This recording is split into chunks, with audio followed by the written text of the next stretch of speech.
Item number 2, my brief announcements. Our meeting, dear colleagues, is usually being web streamed. For this meeting, we have interpretation in the following languages: German, English, French, Italian, Spanish, Portuguese, Swedish, Latvian, Lithuanian, Polish, Slovakian, and Bulgarian. Item number 3, I would like to very warmly welcome Jens Stoltenberg, the Secretary General of NATO. Dear Jens Stoltenberg, once again, a warm welcome to the European Parliament, to this joint meeting of our Foreign Affairs Committee and our Subcommittee on Security and Defence. Bravo.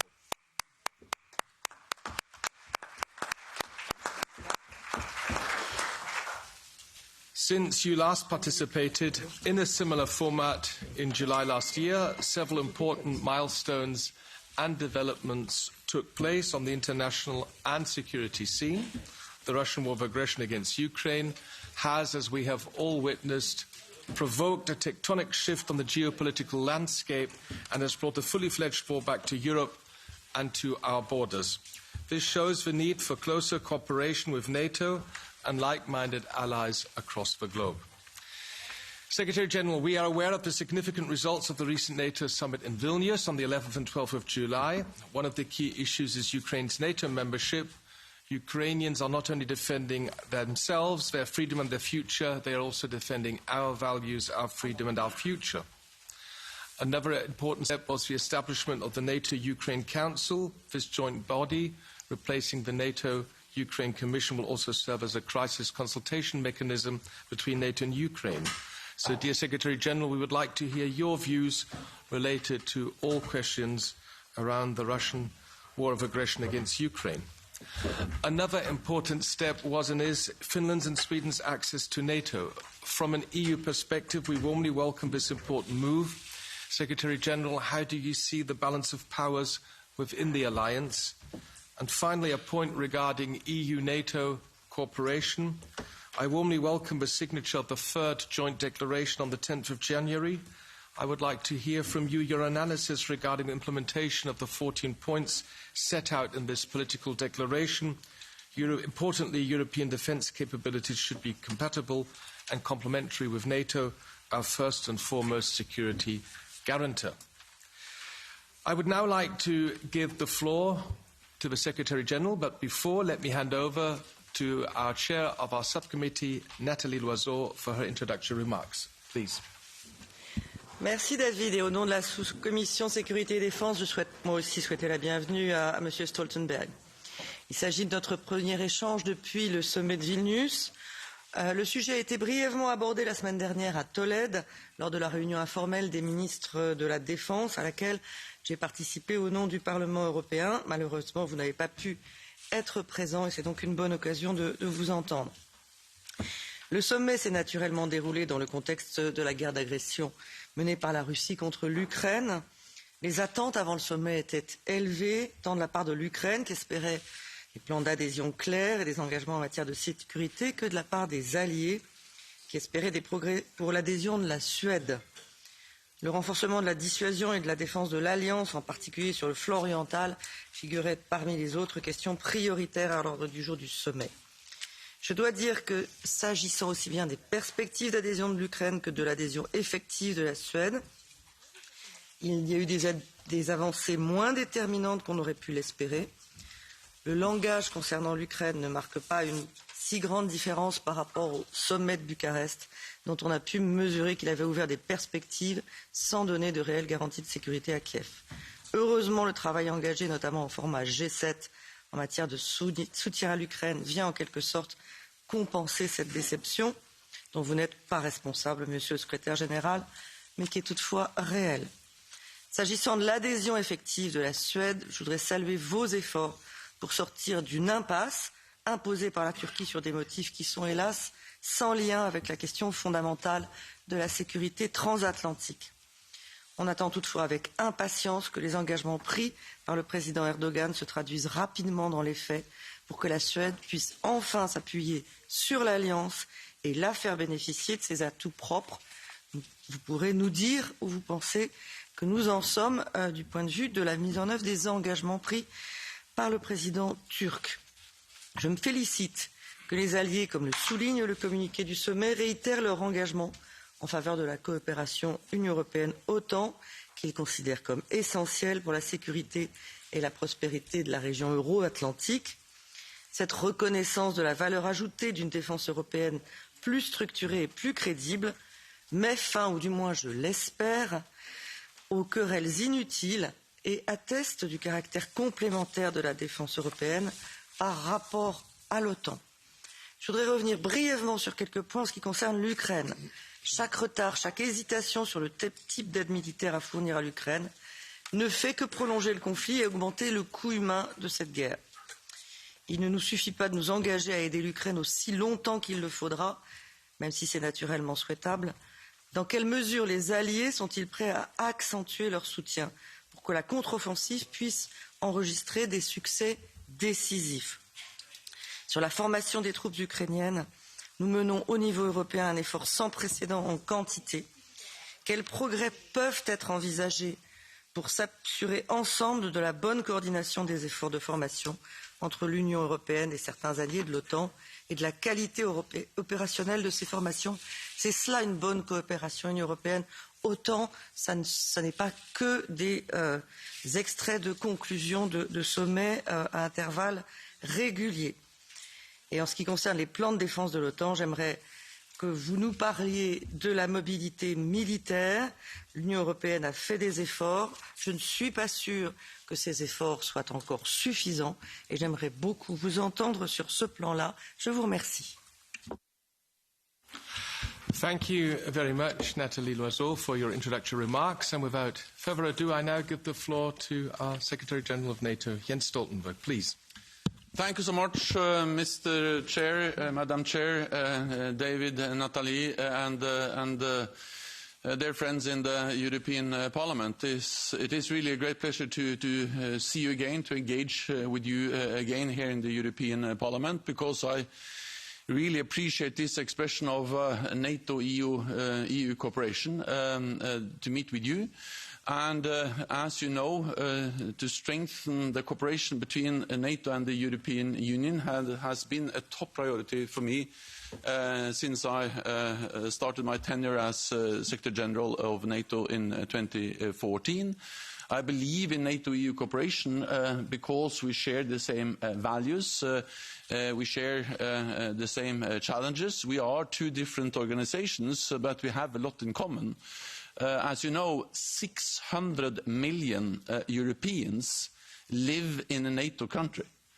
And when Sweden joins NATO, 96% of the citizens of the European Union live in a NATO country. So yes, we are different institutions, but we have a lot in common.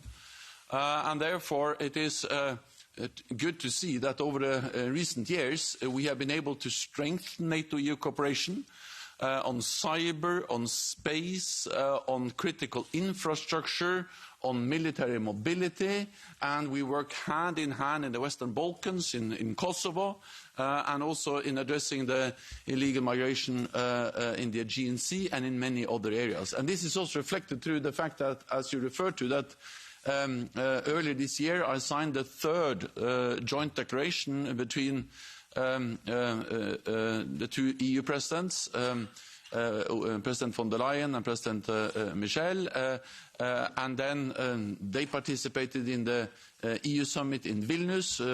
Ursula and Charles was there, as I participated in June. I met with all the EU leaders in the European Council. So we meet at different levels. We work closely together, reflecting the reality that we have so much together and need to work together. So I would like to commend you as European parliamentarians for supporting these efforts, enabling the strengthened cooperation between the European Union and NATO. And of course we have a lot more to do, but we could be quite proud of how far we have been able to move over the last years in ensuring the partnership, the bond between our two organizations. NATO-EU cooperation has always been important, but the war in Ukraine has made it even more important. Because this is the most brutal war we have seen, the biggest war we have seen in Europe since the Second World War, and that makes it even more important that we stand together. And the reality is that President Putin made at least two big strategic mistakes when he invaded Ukraine last year. The first and most important was, of course, that he totally underestimated the Ukrainians, the strength, the commitment, the courage of the Ukrainian people, the Ukrainian political leadership and the Ukrainian armed forces. The other big strategic mistake he made was to underestimate us. Our willingness, our commitment to support Ukraine, to stand by Ukraine with economic sanctions, with political support, but not least with the military support. And that's unprecedented, what we have seen now, of military support from NATO allies, from EU members, from EU, from NATO. And this is a support which is much bigger than anyone expected when this war started, with advanced artillery, with long-range cruise missiles, with advanced air defense systems, with a lot of ammunition and not least training from EU, from NATO allies. And now also I would like to commend the Netherlands, Denmark and also Norway for announcing that they are ready to deliver F-16s, and many allies have also announced that they are ready to start training of Ukrainian pilots and technicians to enable them to have F-16s. So again, there is much more we need to do, and we need to support and sustain this support. But if we just stop for a moment and think where we are today compared to where we thought we were going to be just weeks ahead of the invasion, I think we need to recognize the strength, the commitment, not least enabled by the European Parliament for EU members, for NATO allies, for our institutions to stand by Ukraine. And that's extremely important to recognize, because this is something that needs to continue. Our support has helped to enable the Ukrainians to launch the counteroffensive. The Ukrainians are gradually gaining ground, and it proves the importance of our support and also our ability and willingness to continue the support, because this is heavy fighting, difficult fighting, but they have been able to breach the defensive lines of the Russian forces, and they are moving forward. And that was also the clear commitment and clear message from the NATO summit in July, that we need to continue to support Ukraine. That has been the message from the European Union again and again. And the offensive just highlights the importance of standing by them. At the NATO summit, the main message was, of course, support Ukraine. We were also able to make progress on Ukraine's path towards NATO membership. We recognize what the European Union has done in granting them candidate status. In NATO, at the Vilnius summit, we made important decisions to help to move Ukraine closer to membership. We reiterated that Ukraine will become a member of NATO, but then we added 3 elements which actually move them closer to membership. First, we agreed a substantial package and also funding for a substantial package to ensure full interoperability between the Ukrainian armed forces and NATO. And interoperability between our armed forces is really a way to, in practical terms, move NATO closer, move Ukraine closer to NATO membership. The second thing we did was to strengthen the political institutionalized cooperation. We established something called the NATO-Ukraine Council, where we don't meet Ukraine as a partner, we meet as equals around the table. 31 allies, soon 32, and then with Ukraine around the table as an equal.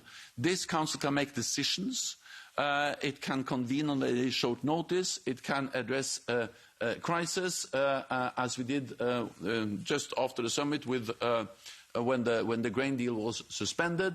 And the plan is now to really develop the NATO-Ukraine Commission to a practical, to an important tool to strengthen the bonds between NATO and Ukraine. And the third thing we did at the NATO summit was to remove the requirement for membership action plan for Ukraine to become a member. Because previously the idea was to grant the country a membership action plan, and that was a step towards invitation. At the Vilnius summit, we said that there is no need for a membership action plan because Ukraine has already moved closer to NATO. So we turn now the membership process from a two-step process to a one-step process. And these three things, the interoperability, the NATO-Ukraine Council, and the removal of the requirement for a membership action plan for Ukraine, demonstrates that Ukraine has never been closer to a membership in NATO than now.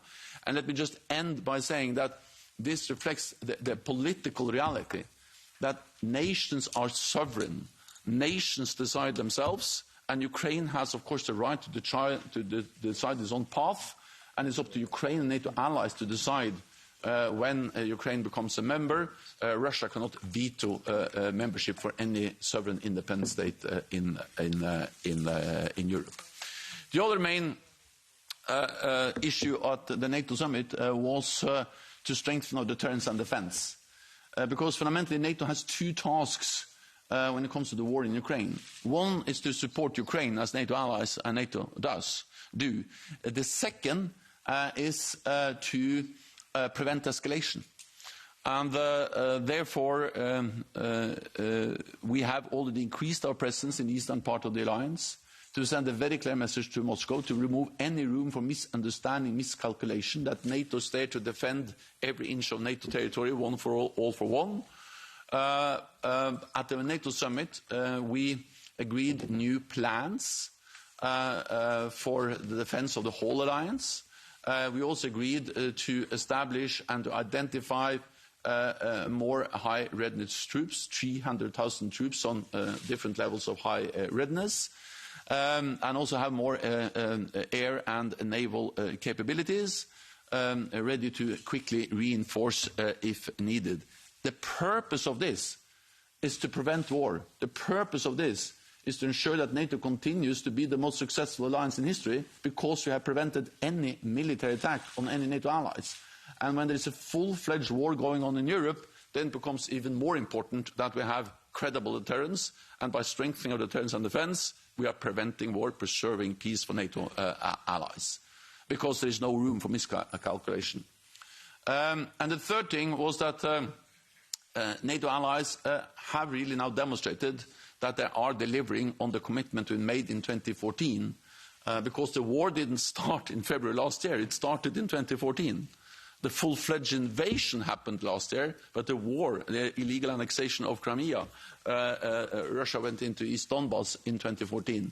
Since then, NATO has implemented the biggest adaptation of this alliance in modern history, in decades. And part of that is to invest more in defence.